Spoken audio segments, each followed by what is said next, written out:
9 दिन तक महिषासुर, एक महिषासुर नाम का राक्षस था। क्या था? राक्षस। उसने बहुत उद्यम मचा हुआ था। वो देवताओं को और इनको संतों को, महात्माओं को बहुत परेशान करता था। क्या हो गया बेटो?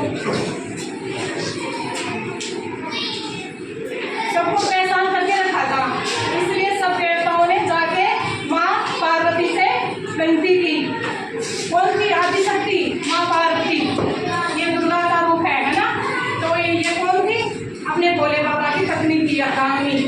तो उनसे जाके प्रार्थना की, क्योंकि महिषासुर को वरदान था। उसने ब्रह्मा जी को क्या क्या तपस्या की थी और उसे क्या वरदान लिया कि मैं सदा अमर रहूँगा। लेकिन ब्रह्मा जी ने क्या कहा कि भाई ये तो कोई पॉसिबल नहीं हो सकता, ये जरूरी नहीं है कि जो संसार में आया उसको तो जाना पड़ेगा, तो इसलिए अमर तो नहीं हो सकता, तो और कोई वरदान मांग लो। तो बोला ठीक है, तो मेरे को कोई पुरुष नहीं मार सकता। क्या क्या वरदान मांगा उसने? पुरुष मेरे को नहीं मार सकता।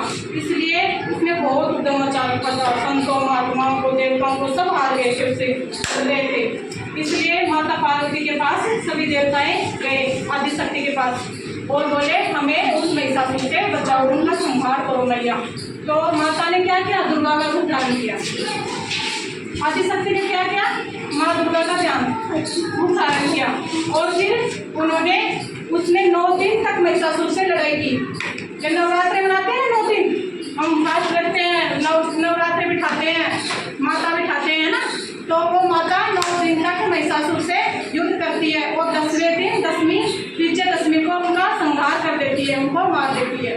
किसको? महिषासुर को। तो इसलिए 10वें दिन माता उनको मार देती, तो ये विजयदशमी कहलाती है। और विजयदशमी का एक और कारण है, क्या है? दशहरा भी मनाते हैं। दशहरा क्यों मनाते हैं?